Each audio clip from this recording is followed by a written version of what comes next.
Fred Clark from the Centre for Public Christianity, and we've been talking about the recent Sydney Conference on Happiness with Brian Rosner. Now Brian, there were no doubt many views on how to find happiness at this conference. What were some of the solutions that were on offer?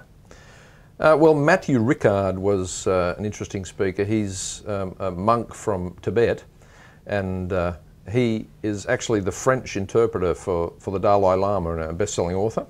And he talked about happiness as consisting of a deep sense of fulfillment that arises from an exceptionally healthy mind. So meditation was one of the main solutions to finding happiness, I think. Training your mind to exclude negative things and focus on the positive, those kind of strategies. That doesn't sit particularly well for me with the Christian understanding of how you move forward in life, this idea of taking up your cross, of putting yourself second, serving others, enduring suffering. Do those things fit together at all? Well, the conference did talk about doing things for other people.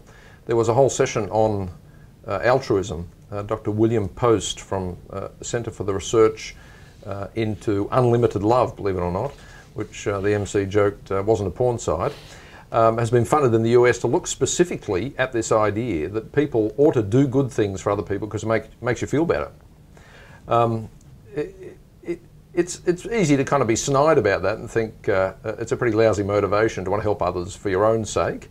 But they did have a point that the reality is that if you live a life which is other-focused to some extent, it's a much more satisfying life. So seeking happiness in one sense is like trying to get a good night's sleep. The more you focus specifically on your goal, the less you're likely to achieve it. Yeah, right. And were there other solutions to happiness that were suggested? The conference offered all sorts of things. So we looked at conflict at work, bringing up teenagers. There was a session on depression. John Brogden, for example, was there. A former politician, New South Wales politician, talked about his recovery from depression. A couple of young people from an organisation called Beyond Blue were interviewed. I think, to my mind, the least satisfying segment of the conference had to do with suffering. It is really difficult, we have to admit, to work out how to be happy in a world that is just so full of wrong and so full of hurt and disappointment and anguish and despair. I think the Christian faith does have something to contribute here.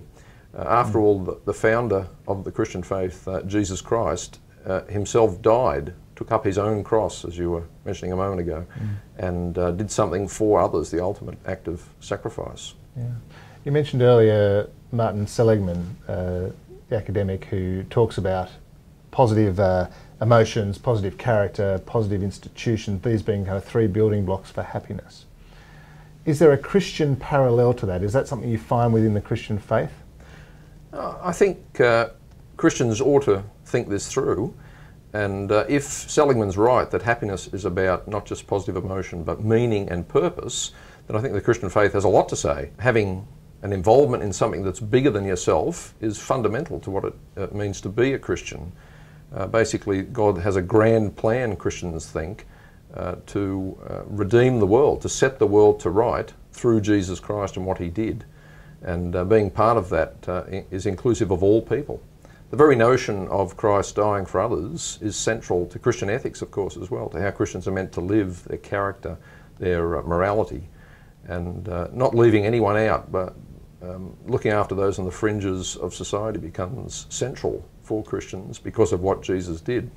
So I think Christian faith has a profound approach both to suffering and to the notion of doing good for others, which goes beyond what, to my mind, is a little bit superficial, just to say it makes you feel better. There seems to be a bit of a struggle in the Christian tradition between an emphasis on the emotions in the Christian life and the intellect in the Christian life. Is there a kind of middle ground between these two, or do we need to favour one or the other in the search for happiness? I think we do. Christians have historically thought of the emotions in what psychologists call a non-cognitive way. So they've thought of emotion as something that just arises within us, within our kind of animal instincts in response to certain stimuli. In recent times, though, psychology and philosophy have returned to what is called the cognitive view of emotion, where we say we feel a certain way because we think a certain way. So just to bring that across to Christian thought, Christians have sometimes said that peace is not an emotion, it's an objective fact.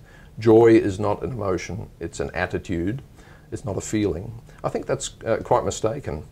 And the Christian faith, if read rightly, has much to say about these things. So, for example, in the New Testament, there are commands to be joyful. In the past, people have said, well, that can't mean a feeling because you can't command someone to have a feeling. Yourself. No, you can't. But you can command someone to have a feeling when there's a basis for that. So the Apostle Paul's command isn't just be joyful, but to rejoice in the Lord. And that relationship of knowing God and being known by Him, being set right in a world that has so many things going wrong, does bring feelings of joy and happiness. And I think we should affirm that and take full stock of it.